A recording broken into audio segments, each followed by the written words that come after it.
ఆత్మ. దేవుడు ఆత్మ అంటే ఇప్పుడు మీ ఇంట్లో మీరున్నారు, అలాగే దేవుడి ఈ శరీరం దేవుడికి ఆలయం. ఈ ఆలయంలో దేవుడు ఉంటాడు, అది దేవుడి ఆత్మ.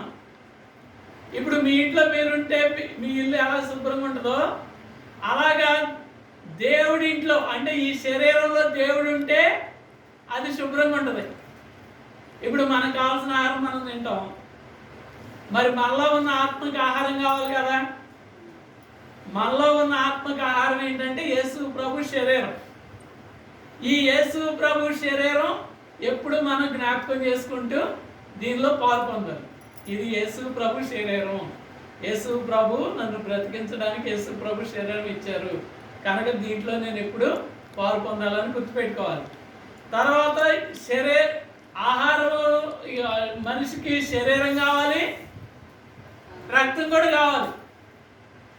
మనిషి బ్రతకడానికి శరీరం కావాలి, రక్తం కూడా కావాలి. యేసు ప్రభు రక్తం ఇచ్చారు, అది ద్రాక్ష రసానికి గుర్తు. కనుక మనిషి బ్రతకడానికి శరీరం ఆహారం ఎలా కావాలో అలాగే యేసు ప్రభు మనం ఎప్పుడు బ్రతకడానికి యేసు ప్రభు నమ్మిన తర్వాత ఇంకెప్పుడు బ్రతుకున్న వాళ్ళ కింద లెక్క దేవుడి దగ్గర. ఈ లోకాన్ని విడిచినా కానీ దేవుడితో బతుకున్నట్టే లెక్క. ఇంకా చావు అనేది లేదు, ఇక మరణం అనేది లేదు. ఎందుకని? యేసు ప్రభు బ్రతికిన యేసు ప్రభు ఎప్పుడు చచ్చిపోడు కనుక యేసు ప్రభు శరీరం తింటున్నామంటే యేసు ప్రభు శరీరమే మనలో ఉంది. యేసు ప్రభు రక్తం తాగుతున్నామంటే యేసు ప్రభు రక్తమే మనలో ఉంది. కనుక యేసు ప్రభుతో పాటు ఎప్పుడు బ్రతికే ఉంటాం, యేసు ప్రభుతో పాటు ఎప్పుడు జీవించే ఉంటాం. కనుక ఈ రొట్టెని, ఈ ద్రాక్ష రసాన్ని మనం ఎప్పుడు జ్ఞాపకం చేసుకోవాలి. మూడు అయినాయి. అప్పుడు మొట్టమొదటిది ఏంటి? దేవుడి బోధ వినాలి, వాక్యం చెప్పిన బోధను మనం వినాలి. రెండవది ఏం చేయాలి? సహవాసంలో ఉండాలి. అంటే మనం దేవుని కుటుంబం ఇది కనుక ఈ కుటుంబంలోనే మనం సహవాసం కలిగి ఉండాలి. బాధ వచ్చినా కష్టం వచ్చినా మనం చెప్పుకోవాలి, కలిసి పని చేసుకోవాలి, ఆ కుటుంబంలాగా ఉండాలి. సహవాసం అది. రొట్టె విరచడం అంటే ఇప్పుడు మనం చెప్పుకున్నది యేసు ప్రభు శరీరం, యేసు ప్రభు యొక్క రక్తం. మన ఆహారం మనకు ఎంత అవసరమో ఇది కూడా అంత అవసరం. తర్వాత నాలుగవది ప్రార్థన చేయాలి.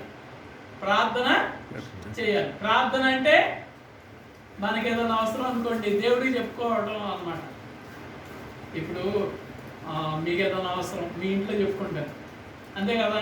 మీ పిల్లలకి అవసరం మీకు చెప్పుకుంటారు. అలాగే దేవుడికి మనం చెప్పుకునేది ప్రార్థన. తర్వాత దేవునికి పాటలు పాడేది కూడా ప్రార్థన.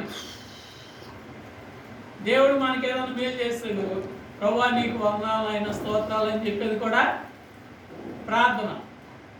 తర్వాత ఆ దేవుడికి మన జీవితం అంతా సమర్పించుకోవడం. అంటే కొన్నిసార్లు మనం ఏమంటామంటే నా కుటుంబం కోసమే బ్రతికాను, లేకపోతే నీ కోసమే బ్రతికాను, లేకపోతే మీ పిల్లల కోసమే బ్రతికాను అంటారు, అంతే కదా.